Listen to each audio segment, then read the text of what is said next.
here?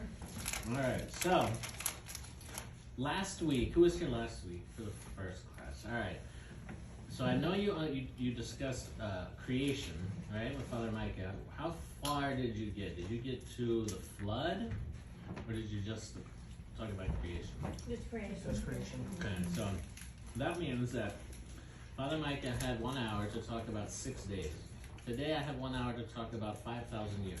Thank you, Father Micah. So, basically what we're going to try to cover today, we might not finish because we're going to leave at 12:30 to go see this icon. All of you are welcome to come. It's not required, but I would recommend it. It's an opportunity. It's only 10 minutes from here. So, so there's a little bit of a question about, well, what about the dating of the world? You know, so in our Orthodox tradition, there's a traditional dating of the world that you can actually see is still used.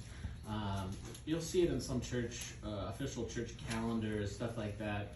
The Patriarch of Jerusalem still uses this. It's the old Byzantine calculation. And by the Byzantine calculation, the world began in 5009 BC.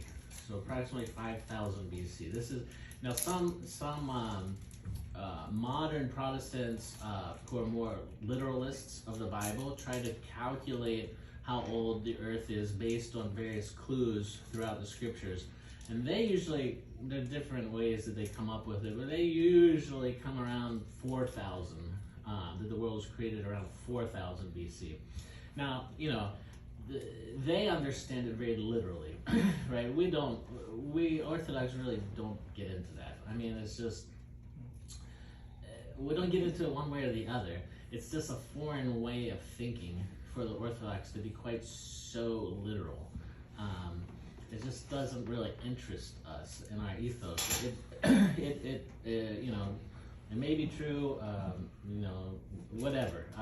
You know, I wouldn't, as Orthodox, I wouldn't dwell on this, and I wouldn't dwell on getting exactly what year everything happened, but I'm just trying to give you kind of an overview of what people think about biblical history. So what I'm going to try to do today is take you from creation, where you ended, from the end of creation, all the way up to setting the stage for Jesus, basically.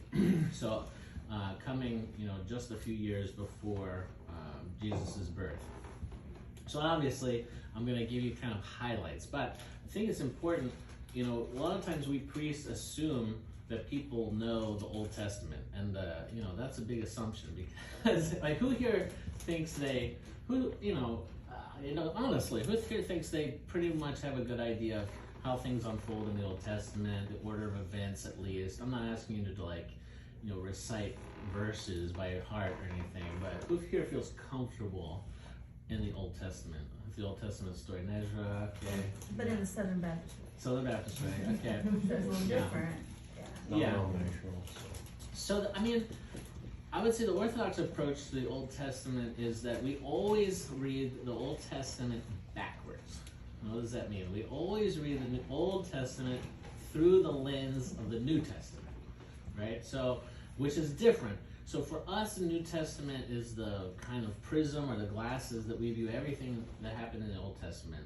In terms of whether they literally happened or whether it's allegory, there's a lot of debate among the church fathers about that, but again, I would say it kind of misses the point from the Orthodox point of view. You know, Orthodoxy predates the Enlightenment by 1700 years, so it's really only in the Enlightenment in the West in the 1700s that people start really trying to break apart the material and the real from the spiritual and the kind of opinion, right? That's a false dichotomy that's foreign to Orthodoxy. So for my part, I just refuse to engage in it because, you know, that's a big trap. They're trying to lure you into a trap to debate according to their terms.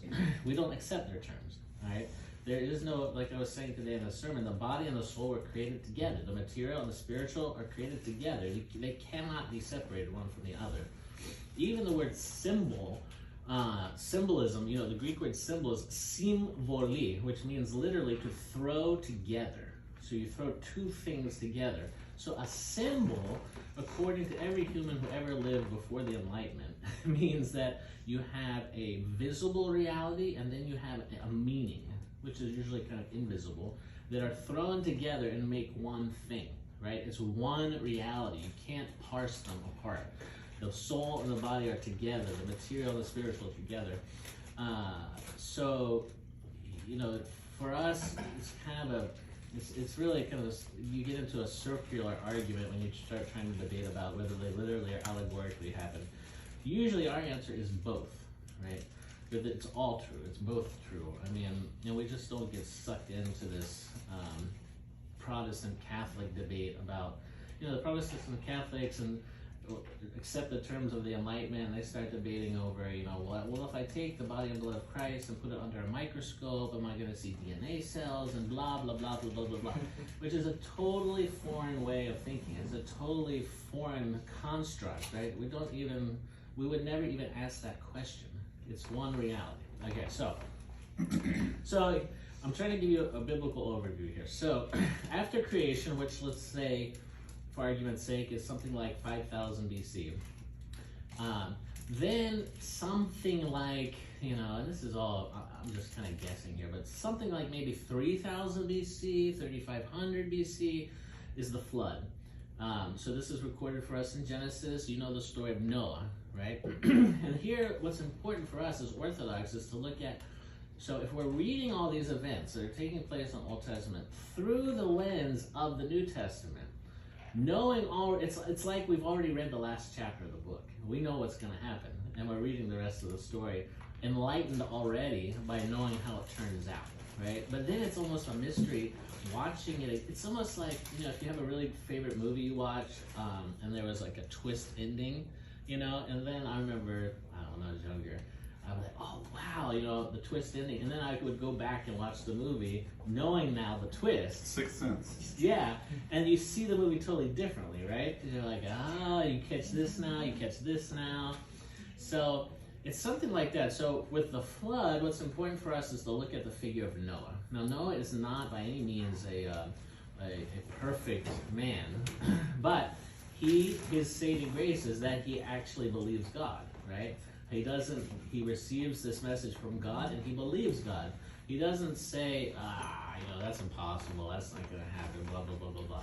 He believes God, and because he believes that this is happening, because he believes that there is a crisis coming, the world is going to be swept away, all evil purged, he takes decisive action because his belief in God, his trust in God, translates into shaping his life in accordance with those beliefs. So if he really believes there's a flood coming, like God told him, if we really believe a flood's coming tomorrow, if we really believe it, I'll know by how you act, right?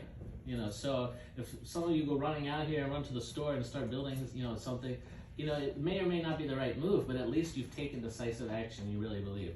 If you're like, I'll wait and see if it starts raining, and then maybe I'll think about it. Then I go, okay, they're entertaining the idea, they're playing with the idea, but they don't actually believe, because otherwise they would do something. So this is common throughout the scriptures, especially with Jesus, that he brings us a crisis, meaning this decisive, we can no longer have it both ways. We have to go right or we have to go left. So this is what Noah does for us. And Noah prepares a ship, an ark, where he saves all of creation. This becomes the symbolism that the Orthodox Church uses for the ship of salvation of the church. So when we read about Noah's Ark, yes, we're reading about a historical event. And interestingly, if you look cross-culturally across the globe, the vast majority of people of the ancient world had some kind of flood story, right? So, a lot of people, even religious skeptics, think that there must have been something that happened on a worldwide scale that lingers in people's memories, and it was passed down from generation to generation in the form of these stories that explain the meaning of the flood. So a lot of the stories converge on a lot of points, as well as on the timing, if you look at all these different ones. But so, yes, we could say, yeah, we believe it actually happened, but the important thing for us is to take out this meaning that God provides, he warns someone, that person warns the people, a kind of prophetic action that Noah does. Most people don't listen to him. And so, like the rich man today, you remember at the end of the story, I didn't get that part, but he said, "Well, send someone to my 5 brothers. You know, they'll listen before it's too late." And so, send someone. What are you talking about? I mean, it's Moses, Isaiah, I've been sending all these prophets. Now you want someone else to go? No, you've had enough. You know, so Noah serves as prophetic action. He's telling people, if you want to be saved, come into the ship. So this becomes the kind of metaphor for the church, for the Orthodox Church. That is where we head to when we want the safety in the storm. And then we see this again in the New Testament. Remember, there are many boat stories in the New Testament of Jesus crossing the Sea of Galilee.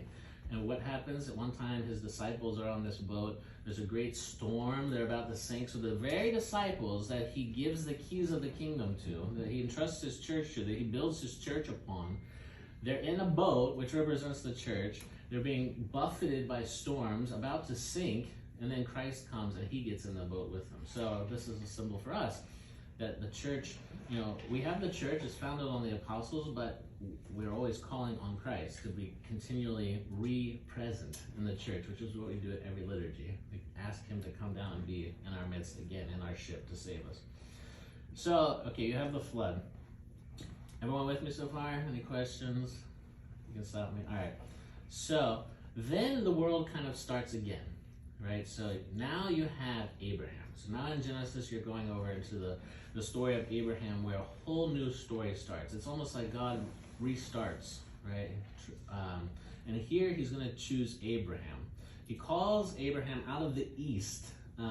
So we think, you know, Abraham was located in Ur, so somewhere in the east, you know, maybe modern day, like Iran, somewhere around there. Is where Abraham comes from. God calls him out of his land, where he was a very wealthy and rich man. He had much property. He left it all, once again, almost blindly obeying this call of God that seems like foolishness to other people. So you see that theme. You know, Noah, everyone thought he was a fool, too. Yeah. How long after Noah was Abraham? So when we talk about Abraham, we're talking about, you know, again, that's kind of rough, but 2000 BC? Something like that, so maybe 1,000, 1,500 years after the flood, maybe 3,000 years after the creation of the world, something like that. So you have Abraham is called out of the east, he follows God, and he becomes the model of faith, because he trusts God so much that he does what God tells him. That's how we know if someone believes. I mean, I meet people all the time who tell me they believe, but if you look at their life, there's no evidence that they that they believe. You know, they've accepted, well, Jesus died for my sins and I'm a sinner. Boom. That's like the sum total of their Christianity. You know, it's like this kind of game you play. You check this box and now all of a sudden you're good. But there's no carryover into life, right? So we have to have that. The belief has to shape our life. So, all right, so you have Abraham. Now, Abraham gives birth to, Abraham has finally a son. The son of promise is who? Isaac. All right, so, but just before, so Abraham actually, God promises Abraham and Sarah in their old age that they're going to have this son of promise that they've never had. And they try and they don't have him. So then Sarah gives up and says, okay, my handmaiden, have a son with my handmaiden so that you have someone in your line. So he does, and they have Ishmael. Now Ishmael, that's another story, but that ends up kind of being traced later as the kind of forefather of all the Arab people, for instance. I think the Muslims kind of claim descendants from Ishmael. And then, after Ishmael's born, but right before Isaac's born, that's when God has the covenant of circumcision with Abraham. He tells God, so now that God knows that Isaac's about to be born, he says, from now on, all the males will be circumcised so that it will be clear that they are set apart for my name. And so this begins with Isaac. He's the first to be circumcised. This becomes, of course, Jesus is circumcised in accordance with the law. The New Testament tells us to fulfill this law, but then Paul in the New Testament talks a lot about circumcision as really a spiritual reality, right? It was given to us in the beginning in a kind of very fleshly, earthly way in order to set the stage for Christians when Christ came to learn to think about it more spiritually, right? Cutting yourself off from the things of the world, etc. So that's another pattern we see, that things that begin in the Old Testament are kind of foreshadowing or preparing the way for their final reality, which is to come with Christ and his church. All right, questions? Everyone's good? All right. So, we have the birth of Isaac. So, Abraham, Isaac, and then who's after Isaac? Jacob. So, and you know, Isaac, of course, is the one that Abraham, following again God's command, takes Isaac up to sacrifice him. You know, he's going to follow God's command. It breaks his heart. And then God provides at the last second for the ram, and he sacrifices the ram instead. Isaac then famously has twins, Jacob and Esau. And Esau is the first, the oldest. Now I have triplets, for example, and they're 2 minutes apart, right? But there is an order. One was born first, one was born second, one was born third. 2 minutes, but nevertheless. So the same with Esau. Esau was first, which meant he had the birthright. He was the kind of favored son. But Jacob is the one who really is favored. And then, you know, there's a famous story that Jacob is kind of this trickster, and he ends up tricking his old blind father, Isaac, on his deathbed, basically, into giving him the blessing as the first son, rather than his brother Esau. This leads into, he actually even, there's a description that he put on some kind of like animal skin or something on his hands, because it says in the scriptures that Esau was a very hairy man. So he put on this like skin on top of his hand so his father, who was blind, could feel the hair and think he was Esau. So Jacob steals the birthright. And this, interestingly, in the Old Testament is not necessarily condemned. It's a kind of, it's almost like a holy slyness or holy trickster. I mean, you know, I talk about this sometimes. Like, you see this in Greece, where people, you know, the idea of forming a line is almost a foreign concept in Greece. That's a very modern innovation, you know. So, because like with communion, I come out with communion, people will bum rush you, you know, like they're just coming in, they're elbowing. Why? Because they want it. It's something good. They want it. So, you know, they're going to go take it, right? The violent take it by force, Christ says, and they take that very literally.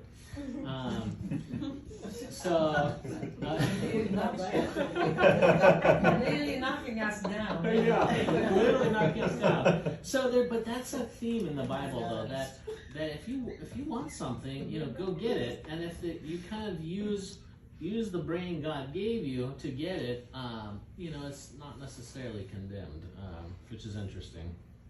All right, so Jacob gets the birthright. Jacob then has 12 sons, and the second youngest, I believe, is who? Joseph, right? And so this starts the Joseph story. So Abraham has come to the promised land. He's come from the east, let's say modern day Iran, somewhere around there. He's come to modern day Israel, the Holy Land, about 2000 BC, something like that. He has Isaac, who has Jacob. Jacob has these 12 sons. And what do these 12 brothers, or the 11 brothers, do to their 12th brother Joseph? What happens? Sell them off into slavery. Sell them off into slavery. Again, here, this is going to be an important theme.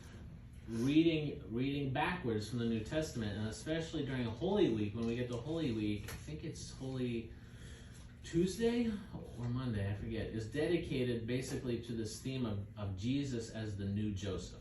Joseph as setting this kind of paradigm for Jesus.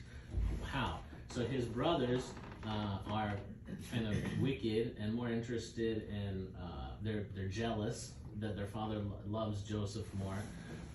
So out of their wickedness, they sell him into slavery. They throw him down into a pit. And but out of this wickedness, God brings good. So Joseph, with his long suffering, creates good out of it and is able to feed later his family and save them. So it's again a more earthly material model foreshadowing what Jesus would do for us. His brothers, his fellow Jews, sold him into slavery, sold him to death, but nevertheless, he comes back to be their benefactor, right? So again, this symbolism. All right, so Joseph, what happens in Egypt? Joseph long story short, Joseph becomes the right-hand man to Pharaoh in Egypt. And Egypt is very wealthy at this time. It's kind of almost like the Midwest for us today, where all the food is grown. Same thing with Egypt along the Nile. This huge amount of food is grown there that can supply not only their own needs, but the Mediterranean basin. So it's a very important place. So Joseph is down there. He's now kind of second in command in Egypt. And without knowing it, his brothers are sent down to Egypt to buy some food because they're starving. There's a famine in the Holy Land. So the brothers come begging for food. Joseph's the one who's in charge. He recognizes them. They don't recognize him. Again, think about the symbolism of Jesus. Jesus comes in the form of a lowly servant. His brothers, the Jews, don't recognize him. They don't recognize that he's the Son of God, right? That he's the one who's going to do them all these favors. The same with Joseph. Joseph is a righteous man. He reveals himself to his brothers. He provides them with food. And in fact, he wants them to all come down, relocate in Egypt so that he can take care of his father in his old age, etc. Okay. I'm going fast, but everyone's with me so far. I'm not telling you anything that sounds totally crazy, right? Is that the first introduction of number 12? Of the number 12? His 12 sons? I believe you're right, yeah. So that number 12 will be important. So those 12 sons of Jacob end up being the patriarchs, the heads of the 12 tribes of Israel, right? So the symbolism is that from this line of Abraham, Isaac, Jacob, and the 12 comes the whole chosen people of Israel. But it hasn't happened yet. Now we're getting into how they're chosen. So these people come down to Egypt, and it says then there's a kind of almost an abrupt fast forward. And then it said, the scripture pretty simply tells us that a new Pharaoh came who didn't know Joseph. So in other words, a new king came who had his own people he wanted to put as helping him out. So Joseph had a high position, but that was then, this is now. So now Joseph doesn't have the same kind of power.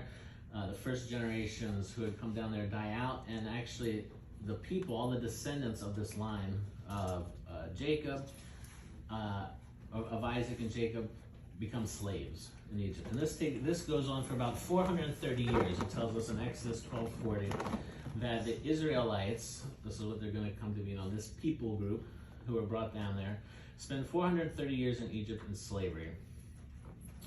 All right, so fast forward to the Exodus, to the Passover and the Exodus. We think, trying to use some historical methods, the consensus is, best guess is that the Exodus probably occurred around 1500 BC, somewhere around there. So what happens in the Exodus? Again, you have Moses is raised up from among his people by God, and again, Moses is going to be this figure that is also symbolizing Jesus. God raises up this figure to be a leader. God raises up Jesus to be a leader. And then Moses even says, right before he dies, he says, God will raise up another like me to lead you. And this term raise up, at that time, it just meant like bring to notice, or cause to become known, something like that. But it's the same word that's used later for rising from the dead, right? So in Acts, we see that that already in Acts, the Christians have realized this and are saying that Jesus was the one who was raised up in fulfillment of that prophecy of Moses before he died. All right, so Moses is raised up to be the leader of Israel. You know the story that he begs Pharaoh for the release of his people. Pharaoh denies this, and then finally, after the plagues and so on, that God will send this angel of death, and that any male child of the Egyptian households, or any household in that area that's not marked by the blood of this Passover lamb, this new ritual that God is establishing for his people for the first time, any male child will die if the house is not marked by the blood of this lamb. So this happens, and then this forces Pharaoh to let them go, and then he changes his mind. He starts chasing after them. And then you have the opening of the Red Sea. They cross the Red Sea, and then it's 40 years in the wilderness as they're trying to make their way back to the promised land. Everyone with me? Now, again, looking at the symbolism from the New Testament perspective, this passing through the Red Sea, Paul will tell us again and again, was a foreshadowing of baptism. So whereas here, in the Old Testament concept, you have this idea of the people of God. So God is now choosing a people. And really, it's the lowest of people. He's not choosing of all the peoples of the earth, all the nations that he scattered at the Tower of Babel, which happened before. He's creating a whole new people at this time, choosing them out of slaves, right, in order to show his power, that he can work. It's almost like, are there any basketball fans here? I don't know. There's this famous story about Jimmy Butler. He's on the Miami Heat. Oh, yeah. He's a fierce competitor. So one of his teams, they said that he was trying to push his team to work harder, and he challenged them. He said, "Okay, I'll take all the guys who are at the end of the bench, on my team, and whoever you give me, whoever you want, I'll take them, and we're going to beat you." And he ends up doing that. So it's almost like that kind of mentality. God is showing his strength through weakness, right? So like Paul mentions, because this is a theme. So he picks these slave people out to be his people. There's this Passover event with the blood of the lamb, the unleavened bread, didn't have time for the bread to rise, etc. The Passover ritual is established there. They go through the Red Sea, cleansing this people of God, right? And in the Old Testament, really, there's individualism is, again, a kind of modern concept. So like private, individualized religion, my personal relationship with Jesus, these are, I wouldn't say totally foreign, but, the way they're emphasized today is a direct result of the Enlightenment, again, in the West. The ancient peoples did not, anyone before 1700 really didn't think this way. They thought in terms of the community, right? And so it's the same that Israel, the people of God, is a collective unit, but is often talked about as a single person, right? It's called a corporate personality. So, in other words, the whole of Israel is this one person who is beloved by God. They don't really think in terms of like individuals within it, which is why they get this idea, eventually, you can see how they get the idea that, well, if you belong to the people of God in some kind of formal way, right, circumcision, whatever, keeping the dietary requirements, that you're going to be saved because you're a part of the people. Formal membership in this group gets you saved, right? So you see this idea sometimes, I think it's harder for us Americans to understand this, but you see this in among the Orthodox too sometimes, that formal membership in the church is what's going to kind of get you saved. So there is more of a communitarian view, and it's true, that is true, but it has to be tempered also with some kind of personal responsibility. So mere formal membership in the church really isn't going to help you that much, just like we saw today. So the rich man, all of a sudden he's Father Abraham. Now all of a sudden he's a big Jew, right? Now all of a sudden, Abraham's the father of the Jewish people, blah, blah, blah. So he's almost like, hey, this wasn't the deal, I was a Jew, I was formerly a Jew, this wasn't the deal, I'm not supposed to end up here. And so he's appealing to that, saying, Father Abraham, remember the deal? What am I doing here? Abraham doesn't have mercy on it because it's not formal membership, it's not going to do it for us. Yeah. Another thing, and this is the Bible verse in Matthew where Jesus Christ is talking about saying, basically, if you call it Lord, Lord, I cast out demons in your name, and Jesus Christ will look at them and say, I never knew you. Yeah, so mere formal membership can't save us, but you see this idea in the Old Testament that the people of God, they're just now picked by God, and they're immediately put through this baptism, they pass through the Red Sea to cleanse them so that they can be God's people. So we see from the New Testament, that's the formula for our baptism. The first step of entry into the church is through baptism, this passing through the Red Sea, which Paul also talks about in his letters. So then they cross the Red Sea and they begin this 40 years of journeying, wandering through the desert as they try to make it to the Holy Land. But really what they're trying to do is to learn how to live with God, right? During this 40 years. During this 40 years, there are many temptations. but they have God leading them, literally as a pillar of fire at night, etc. God is dwelling with His people. And how does this happen? So about maybe 2 months after they cross the Red Sea, 2 months into this 40 years, Moses meets God on Mount Sinai and the giving of the 10 Commandments. Well, there's a lot we can say here, but he comes down from the mountain and he's gone a few days and he finds everyone all of a sudden has melted down all their gold, made a golden calf, and even his brother Aaron is leading the worship of this golden calf, this idolatrous golden calf. So Moses gets angry, as he's wont to do, and breaks the tablets, has to go back up and get a new set. Moses several times gets angry, and then it ends up being his downfall because he strikes a rock in a way that God did not tell him to do, and because he gets angry again with the people of Israel toward the end of the 40 years, God says, "That's it. You cannot see you'll see the Holy Land, but you will not pass into it." So his anger ends up being his downfall. All right, so he gives them the 10 Commandments, and then also and more too. He gives them the law.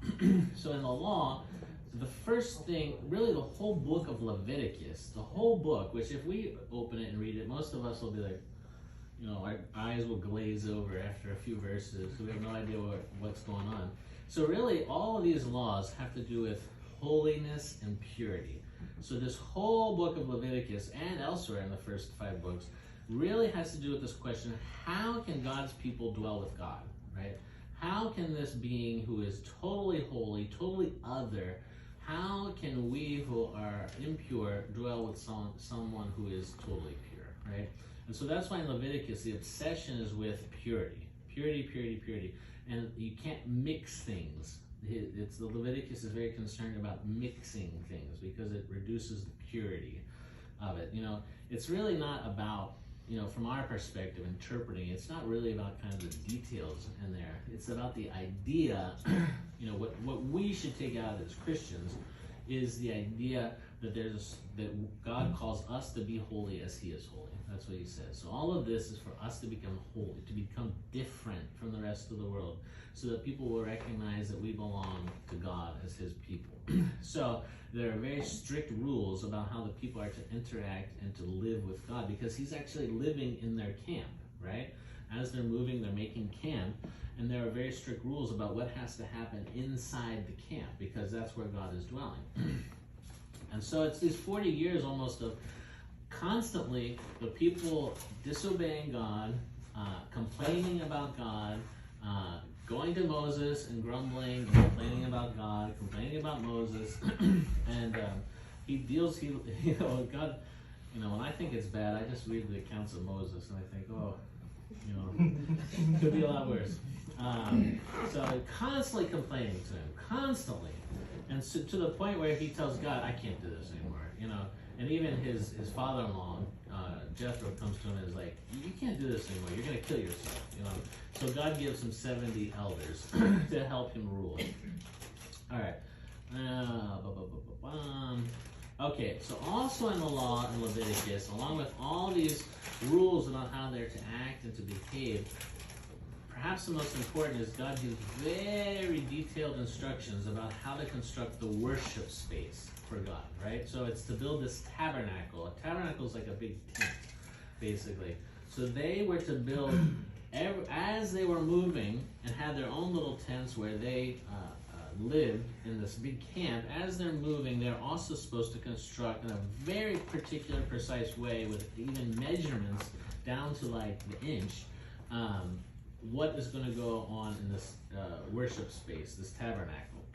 And so you read that, you can read for pages and pages and pages. It's like reading an engineering draft or something, exactly how big this piece is supposed to be, what it's supposed to be made of, etc. So then, from the Christian perspective, we say, okay, this was preparing us for the fullness of worship that would come in Christ. Here we have some differences of opinion with maybe other Christian groups. Some very modern Christian groups have gotten to the point, again, since the Enlightenment in the 1700s, that you can meet anywhere. there are almost like no rules involved with worship. You know, God is everywhere, which is a kind of pan-universalism. That's a heresy. God's everywhere. We can worship Him however we want. Da, da, da, da, da, da, da, da. So that's a pretty radical change from if you read Leviticus, where it goes on for chapters about the exact measurement of every piece of the worship of God, right? And then exactly what the priests are supposed to wear, exactly what they're supposed to do. So to believe that it goes from that to complete chaos and everyone does whatever they want, like we see happening in Corinth when Paul writes to them, and his response is, "What are you doing? Knock it off. That's not what we do." Right? He says, everyone in my churches, there should be decent, everything should be done decently and in order, right? So anyway, but I digress. So again, that's what we get out of the Old Testament. All right, so they begin the worship in the tabernacle at the beginning of the first full year that they're in the wilderness. And that continues throughout the wilderness.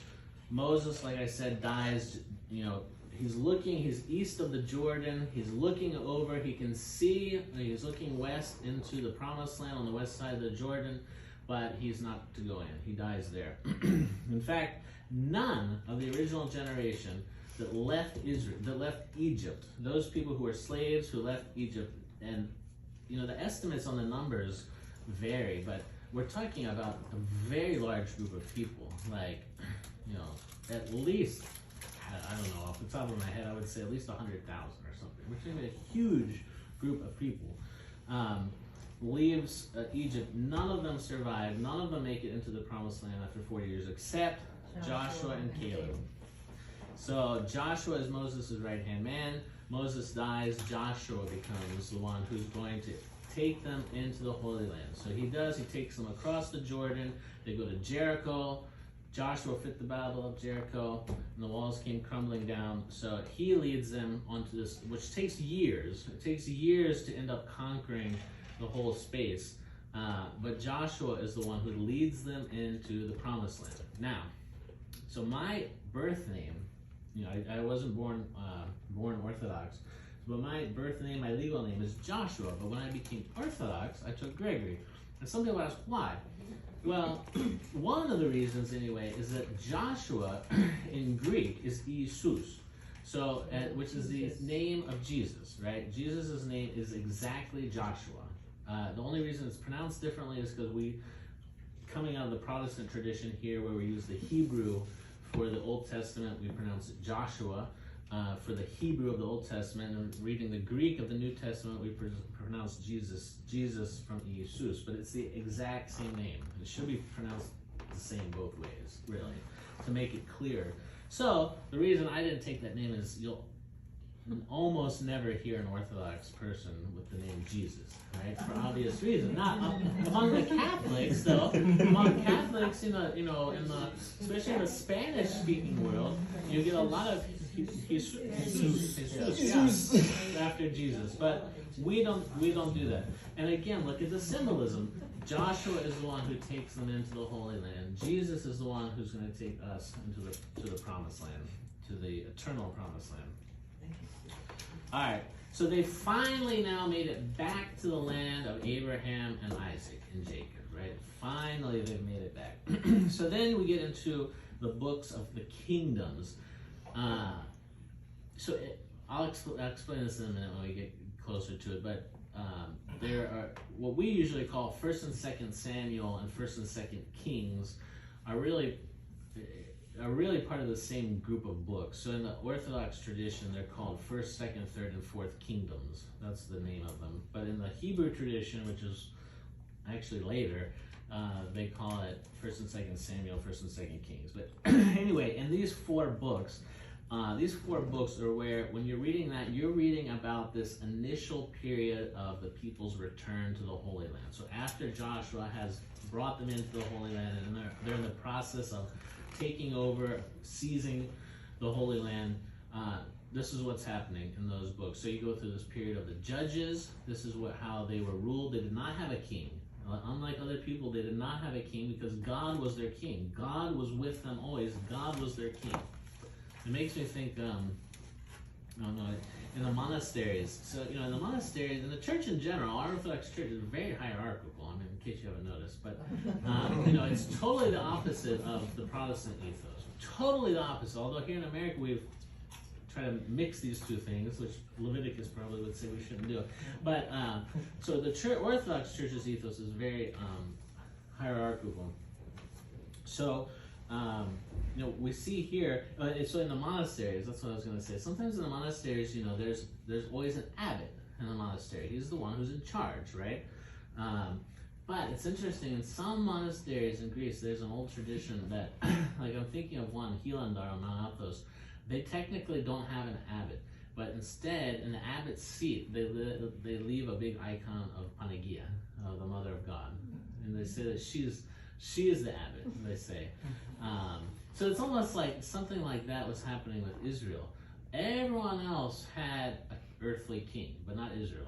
Israel had their God and their king dwelling with them. He was the king. Moses was his right-hand man, or Joshua, but God was king. But, so what happens then, once they get settled in the land, and they're kind of commingling with their neighbors, unfortunately, which causes problems, they start saying, well, we want a king. Why don't we get a king? So God relents. God says, okay, if that's what you want, in other words, it's kind of like as parents, if our kids ask us for something that, it's not really good for you, but all right, if that's what you want, I'll let you have it. So it's almost the same thing with God. He lets them have a king. First it's Saul. That doesn't go so well. Then it's David. Then David's son is Solomon, and Solomon constructs the first temple. So David starts this idea. They finally kind of capture Jerusalem as the capital of this new area that they've reconquered or reclaimed for their people. And David, now he's settled there. He gets a kind of palace. So after all these years of wandering, things are settling down. Things are going well for them. And David immediately starts thinking, how can I dwell in a palace when God is still being worshipped in a tent, right? So they were still following the directions of this movable tent, tabernacle, worship. So David starts the idea, no, we have to prepare something permanent. So his son Solomon is the one who ends up bringing this to fruition. So he takes these ideas of what was supposed to be happening in this mobile tabernacle, and he makes it a beautiful temple. But the same kind of principles about what's inside the temple and how the priests are to act, et cetera, are transferred over to the temple.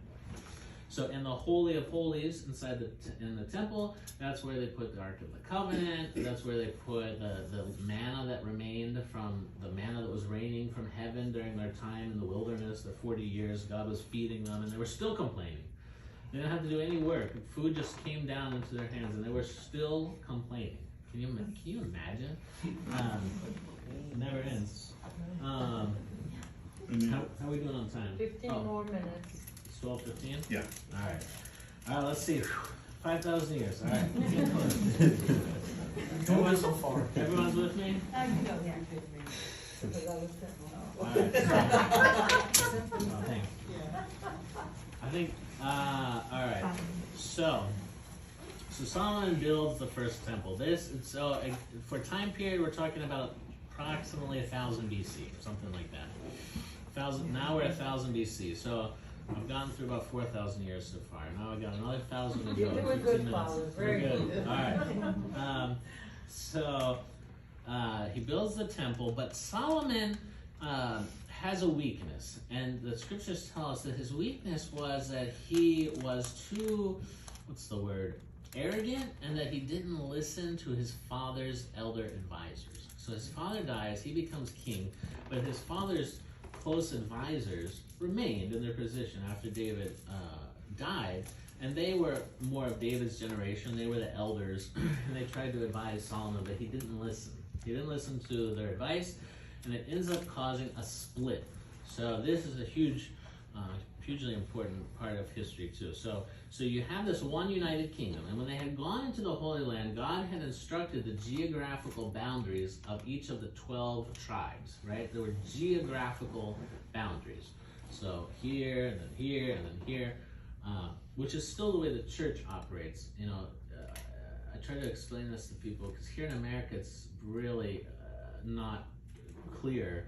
at all. But really, the church has always operated under this idea that, how can I say that it's based on geographical space. So it tied in. This is from 300 A.D.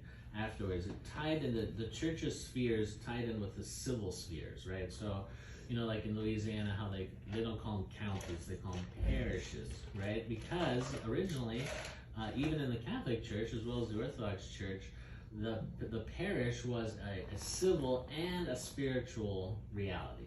So there was a geographical boundary of what we call, let's say, a county or a parish.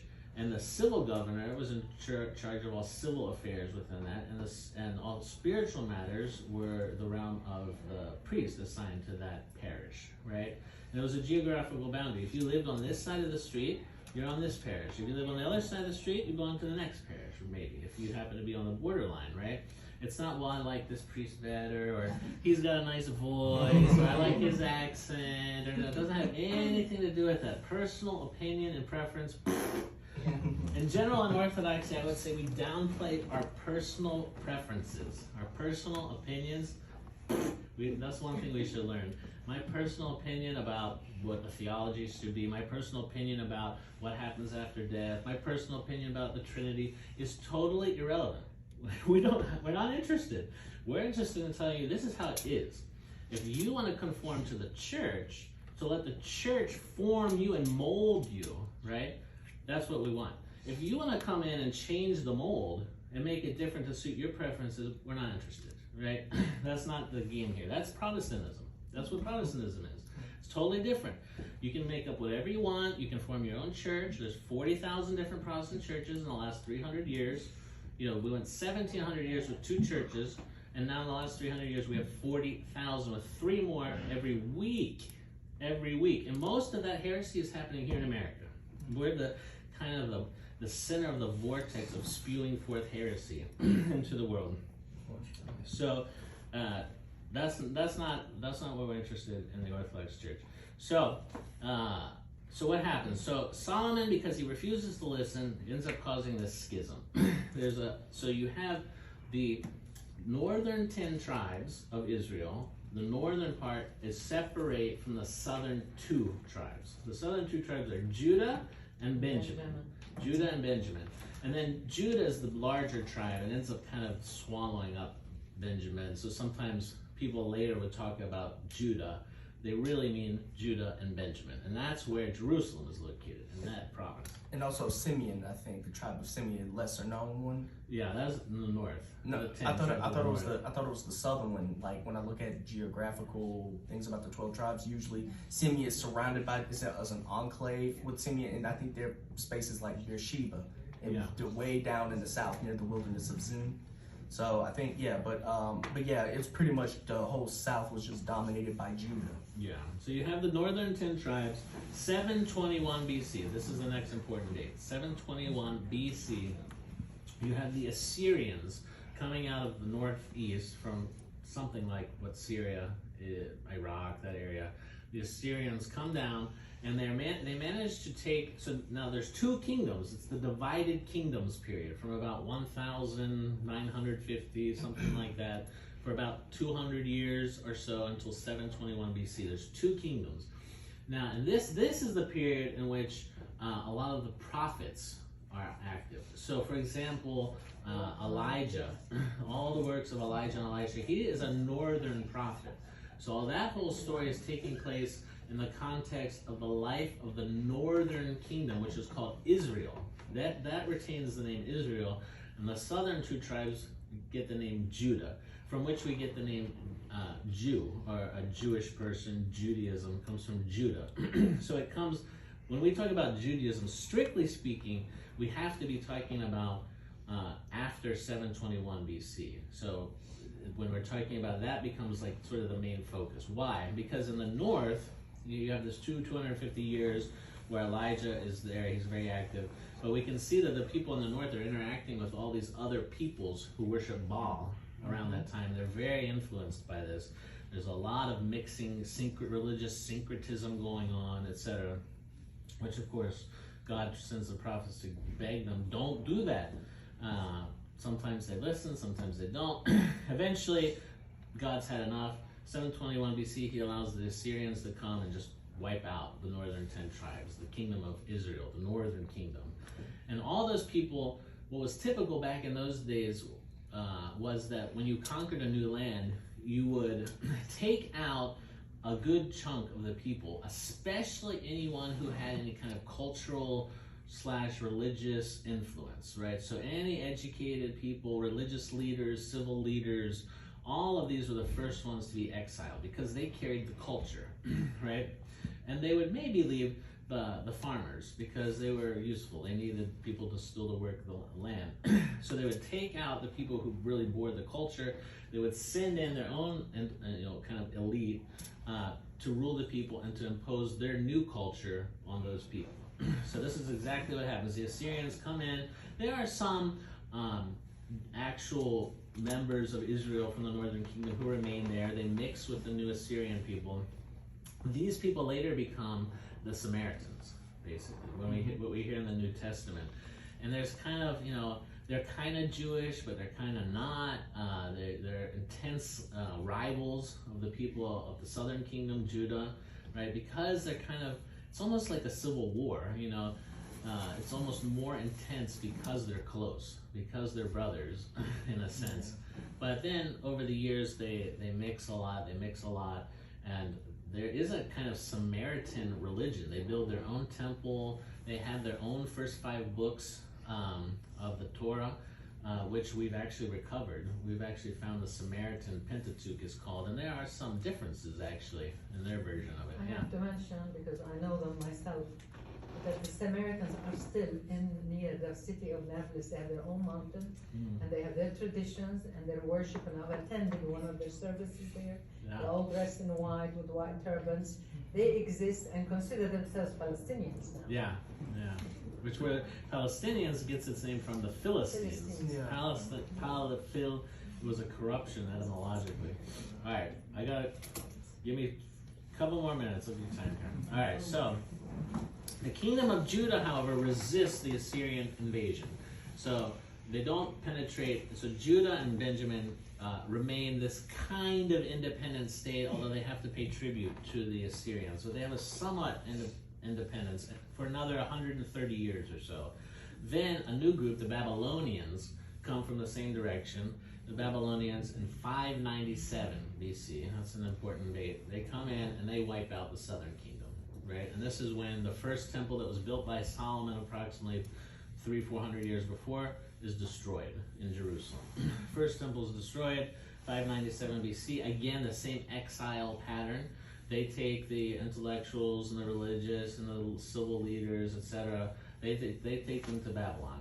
They send their own people in to Jerusalem. But it doesn't last very long. God hears their cries, and after only maybe 60 years or so, there's this return from exile. But during that 60 years in exile, there's a lot of literature produced. So when you're reading the Old Testament, you're going to see references to this Babylonian captivity. The Babylonian exile was a traumatic period in the history of this chosen people of God. It kind of changes them in some ways. So when they come back, they end up building the second temple. So this is maybe 530 BC. The second temple was constructed. And now you have what we call Second Temple Judaism. So from 500 BC, let's say, until 70 AD, you have the second temple standing. In 70 AD, it's wiped out, and it's remained wiped out. There's no third temple yet.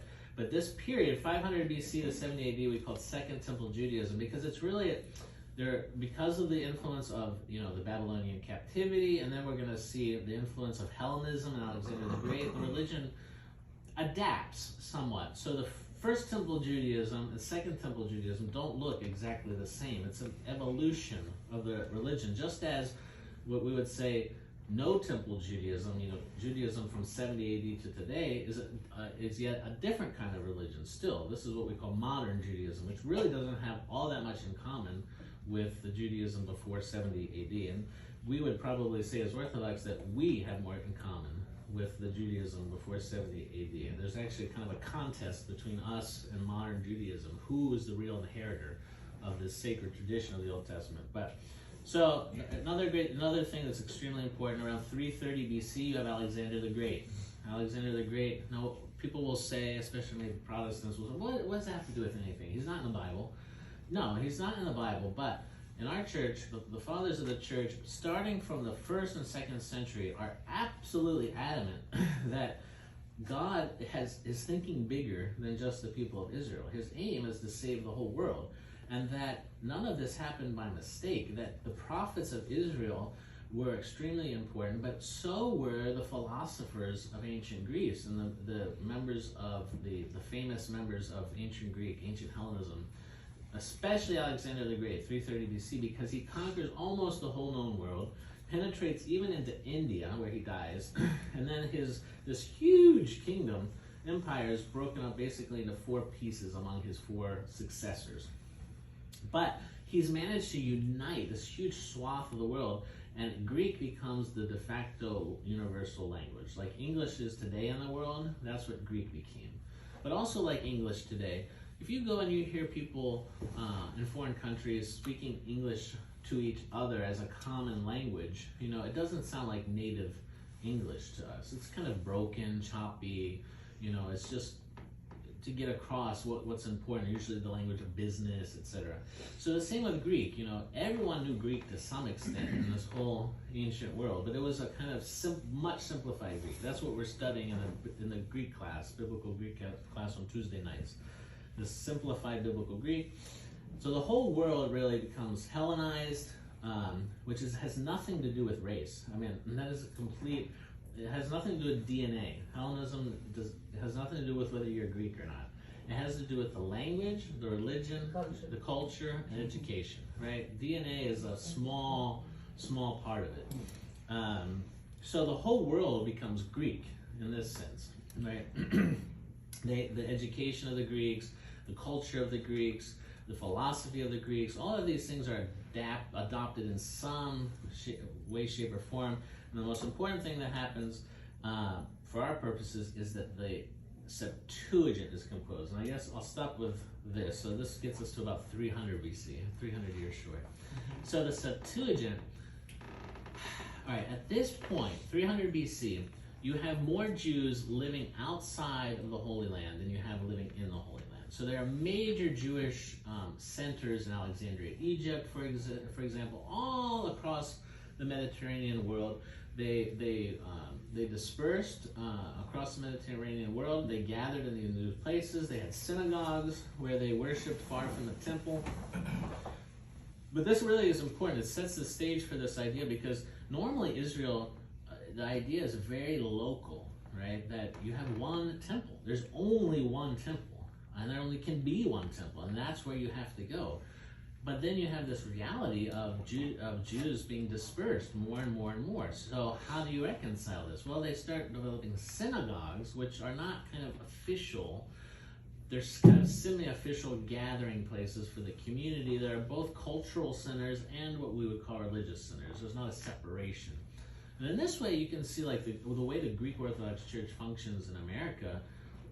Sometimes you can see the same idea that it's not strictly religious. It's a gathering of Orthodox people, and there's a cultural element and so on. We don't even think in terms of, well, this is the religious box of my life over here, and here's the cultural box of my life over here. It's all one big box, So anyway, you have all these Jews living outside of the Holy Land, and they forget how to speak Hebrew. Hebrew becomes a dead language, basically. Almost nobody knows Hebrew except a few rabbis, a few scholars. So they translate the Old Testament into Greek around 300 BC. This becomes the de facto Old Testament, the Greek version of the Old Testament. This for the church from 300 BC to 1600, for 1900 years, the church only knew the Septuagint, the Greek version of the Old Testament. This is what Paul used. This is what the apostles used. They did not. Paul knew Hebrew, but the other apostles, I guarantee you, did not know Hebrew. So they were reading it in Aramaic or they were reading it in Greek, not in Hebrew. Hebrew is basically a dead language. It's only in Martin Luther and the Protestants, 1900 years later, they're the ones who bring back the Hebrew Old Testament that had been preserved by the rabbis, and that it only really dates till about the year 1000 AD. So the Greek Old Testament was composed in 300 BC. The modern Hebrew Old Testament was composed in 1000 AD. Okay, and so there were many choices that the Jews made about what books they were going to include, etc., based on conflict with Christians. So when there's a debate about Isaiah 7:14, behold, a young woman shall conceive and bear a child, right? There, the Hebrew version says conveniently, behold, a young woman will conceive and bear a child. Well, that, newsflash, that's not a prophecy, you know. Young women conceive and bear a child every day. So there ain't nothing special about that, right? But in the Greek, which it says, a virgin shall conceive and bear a child. So, which is the one we've preserved. Then about 1000 AD, all of a sudden they find, oh no, that's not what the Hebrew says. It says young woman at 1000 AD. After 1,000 years of debate about this very verse, all of a sudden that's what they find. So that's the Septuagint. It becomes very important for us as Greek Orthodox Christians. So that takes us up to about 300 BC. Any questions before we go? We're going now to over to St. Simeon's.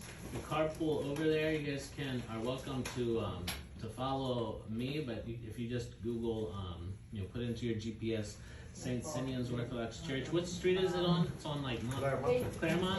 It's 8th Avenue. 8th Avenue, University Boulevard. Straight.